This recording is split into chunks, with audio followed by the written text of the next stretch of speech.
Clare 316, Kilkenny 120. Clare win their first National Hurling League title since 2016. Massive victory, obviously, for Clare. Massive for management and everything else. For Brian Lohan, obviously, to get major silverware. It's obviously been something that they've been chasing. Aidan McCarthy with 210. Davy Fitzgerald obviously getting a goal. Mark Rogers with 2 points in there as well. Owen Cody scored 1-4 for Kilkenny as a player who stood out there. Obviously, TJ Reid injured coming into it. So yeah, look, absolutely huge for Clare. They've broken the voodoo after the last two semi-final defeats in the All-Ireland versus Kilkenny. And look, these two could play each other again in the championship, and maybe this game won't be remembered. But for Clare, absolutely massive.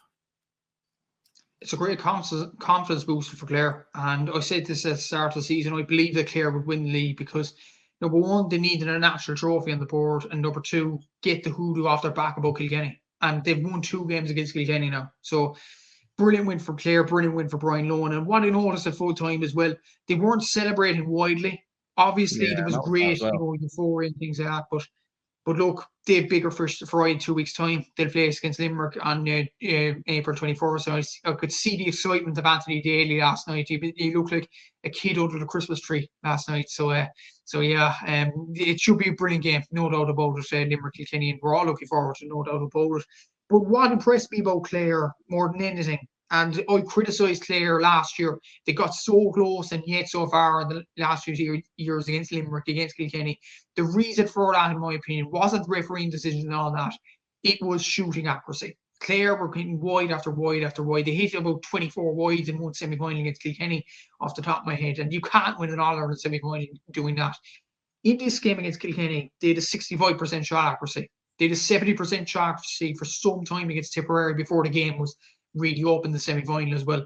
I do think they've turned a corner. And this is without Tony Kelly in the team. Shane O'Donnell didn't play most of it. He did add that extra explosiveness in the second half, which needs to be looked at. And Shane O'Donnell is a really good player, no doubt about it. And they found a free taker finally, Aidan McCarthy. Like, he is hitting them well over the bar at this stage as well. Like, they had, I'm looking at their scores from free. They had 11 shots from frees or 65s or place balls. They converted 9 of them. Like, if that was Clare in the last few seasons, they would have converted 5, 6, 7. Which isn't good enough to be up there contending for a Liam McCarthy Cup. But they've got to that level now, to a 10 out of 11 in the game. And that's the main thing for Brian Lowe and his team, no doubt about it. The defence as well were outstanding. Adam Hogan, like the block he made in the first half, what a moment. Like, this guy is, I think he's 19 years of age. I don't think he's even 20 at this stage. He's announced himself as one of the best cornerbacks in the country, and he's this young. Like, he's an incredible hurler, he really is. Played very well for Mary High in the Fitzgibbon Cup as well, in college competitions. This guy has a future ahead of him. Conor Cleary in the full back line, excellent at leading the team. David Fitzgerald, 216 from playing the whole Alliance League. Brilliant performance again from midfield from him. And you have other players coming up through the ranks, not just in this game in the league, but other games as well, like Sean Rain, like Keith Smith, like Patrick Crotty, like Robin Mounsley, who've come up through the ranks in this Clare team. The likes of Shane Meehan as well. And Tony Kenny's still to come back. One of the best hurlers we've seen in our generation. So, look, I'd be very positive. I was a Clare fan now, but there's always a but. Look at Waterford 2 years ago. They won the league. They looked like they were top of the world. And then it all came crashing down in that game in Walsh Park against Cork in the Munster Championship, and then they got hammered against Clare. Clare can't allow that to happen. I don't think Clare like Waterford. I do think there's something in this Clare team, and the difference was Waterford celebrated that victory in the league final. Like, they almost won an All-Ireland, let's put it mildly. But Clare were grounded. They knew we have a big test in 2 weeks' time against Limerick. Let's gear up for that. So a very good win from Clare, and really good positives all throughout the league for them. And it was a brilliant league campaign for them. It was the most ideal campaign that they could have had. I think Shane O'Donnell mentioned that in the post-match interview. So well done to Clare for that. As for Kilkenny, I don't know, like the wides they were getting, it was 10 overall. I think it was 7 in the first half. Like, that let them down badly. I think, honestly, like, they had 72% in the All-Ireland final 2 years ago against Limerick, but they've kind of dropped their level since then. I don't know, is that complacency or what is it with Kilkenny? But even look at the scores going into the final. Like, other than Adrian Mullen, TJ Reid, Billy Drennan and Owen Cody, there didn't seem to be much scores around the pitch. which is quite a worry for Derek Lane. Like, his older forwards aren't stepping up. Like, I think the next top scorer was John Donnelly, okay, granted by 10 points, but the next one was Luke Hogan with 1-2. That's not really good enough to contend for All-Ireland. So I'd probably be worried for Kilkenny, and that was probably their last big test before they face challenges in the All-Ireland series, because let's be honest, Leinster isn't as strong as Munster. They might prove us wrong in the next few weeks. Kilkenny, you can never write them off. They're an excellent at doing this. You never write off the Cats and all that. But I would be worried about considering their performances in the last few weeks and the fact they have lost to Clare in the last 2 games. But at the same time, beating Limerick in the semi-final, decent league campaign, but Clare end up on top, and the most ideal campaign for them that they could have had this season. Absolutely, yeah. And as you mentioned, like, they still have Tony Kelly obviously to come back in for their Munster title tilt, which will be absolutely huge. And you said Aidan McCarthy's in flying form. Mark Rogers has been absolutely brilliant. Some of the younger lads that have come in have really made a massive addition from a Clare perspective as well.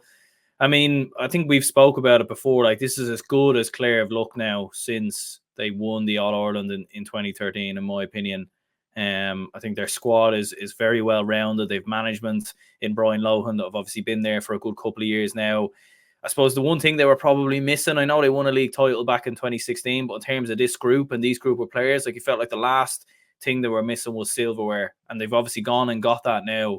So now it's like, can they go on and take the next step? Can they go and push for a Munster title? Can they then push for an All-Ireland? And like, that game against Limerick in 2 weeks, like, in some ways, it's almost perfect, like, playing Limerick so soon. Get them the first game out. And I know Clare beat Limerick last year, and we all know how that ended up. But like, for Clare, especially with how good they're looking, like, this is a massive opportunity for them. And if anyone's going to topple Limerick, I really think Clare can do it. And to add to that as well, Aaron, in front of their own home fans in Cusack Park. And you know how tight that pitch is. And when the crowd gets on you, and I think that's sold out now. Like, I've been thinking over the last few weeks, I might actually go to the game for Limerick Boys, but I don't think I even get a ticket now. Like, it's actually sold out for that game. So, look, that's going to be bouncing Cusack Park. There's no doubt about it. And I can't wait to watch it on the TV. I think every hurling fan is like that as well. And yeah, it's going to be a big few weeks for Clare as well, because like, in the first 2 rounds, it's crucial for them, because they have Limerick in Cusack Park on their home patch, and then they have Cork in Páirc Uí Chaoimh. So that's 2 huge games to start off the Munster Championship, and Cork are starting their campaign as well. So yeah, it's huge 2 games for Clare, especially the Limerick one. It might be the right time to play them. Look at what happened last year when they played them in the first 2 rounds. They caught them on the hop, and they could do so again. Like, you've seen what Kilkenny did with Limerick. Trying to feel their way in like they usually do. Like, if you look at Declan Hannon, he's in fully fit. Will they play Sean Finn at full back? I doubt it, but it's still a possibility.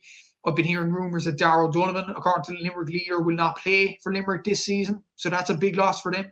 So that's what I'm hearing from the Limerick leader. No, I think it was Cy Raymond that reported on it. I think Declan Hannon said that Darrell will be a huge loss. So that's one lad they are missing.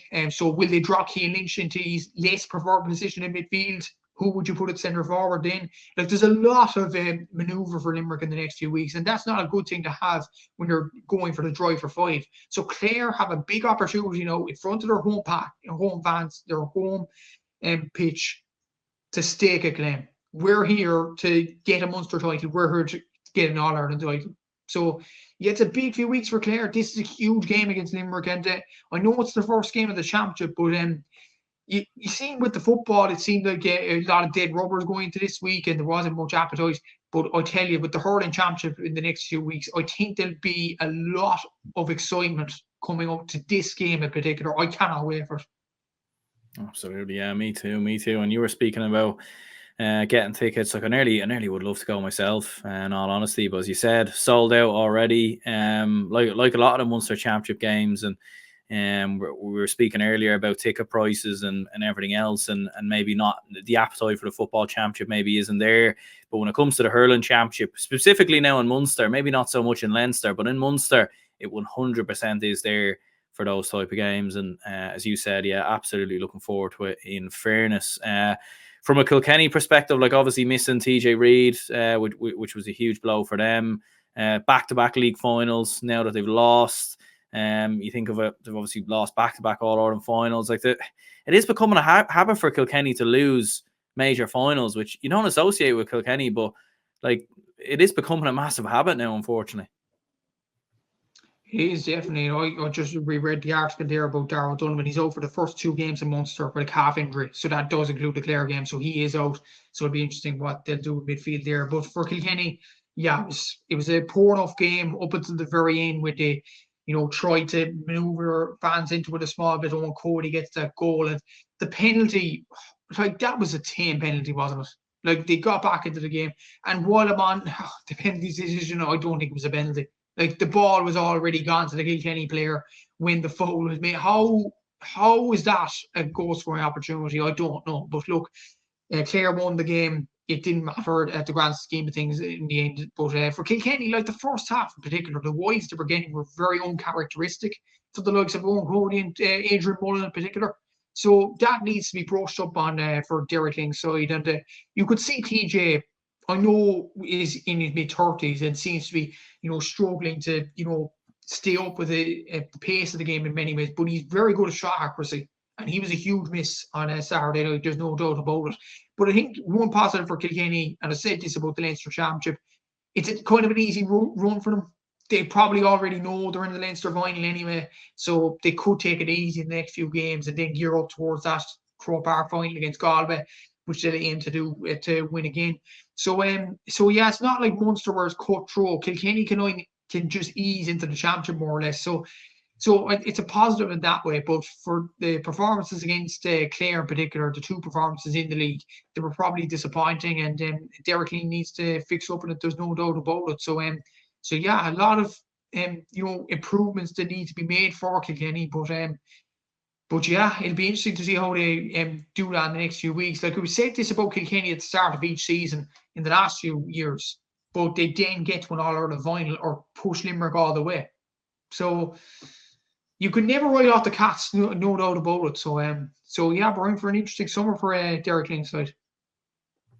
100% we are. And as you said, yeah, like, back-to-back league final defeats. Certainly a lot for Kilkenny to ponder and work on. But as you said, they go into the Leinster Championship where it's not as intense as the Munster Championship. And for sure, they will be there or thereabouts when it gets to the All-Ireland series. No doubt about that.